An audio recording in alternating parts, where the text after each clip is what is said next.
Čuli ste možda nekad za buhe skakačice? Evo kako ih treniraju. Buhe zatvore u posudicu sa staklenim poklopcem.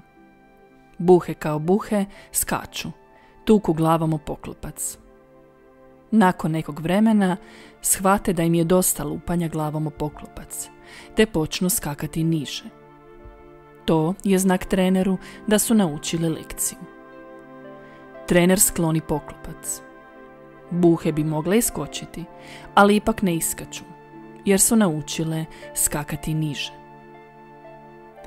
Mnoge od nas su učili skakati samo do određene visine. Cijelog života nam obitelj, društvo, država ili naši unutarnji strahovi govore: samo toliko možeš postići, samo toliko visoko možeš skočiti. To je sve što možeš. Nisi tako značajan, nisi toliko važan, nisi vrijedan.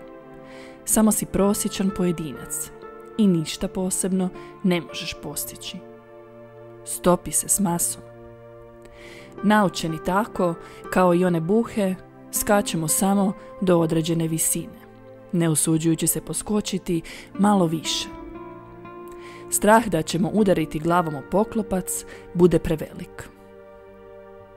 A vi, skačete li onoliko visoko koliko vam dopuštaju vaše sposobnosti ili ste se predali zbog vaše okoline i negativnih primjedbi? Jedini način da izbjegnete kritike je ne govoriti ništa, ne raditi ništa i ne biti ništa.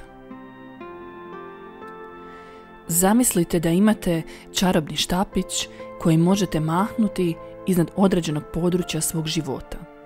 Kada mahnete tim štapićem, vaše želje postaju stvarnost.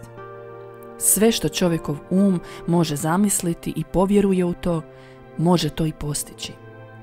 Dvije glavne prepreke na putu ostvarivanja želja i ciljeva su strah i sumnja.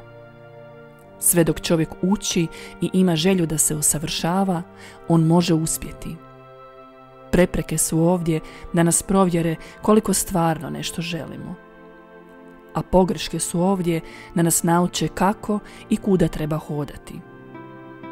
Zamijenite strah vjerom, jer kao što mjesec ne može sjati bez sunca, ljubav ne može živjeti bez vjere.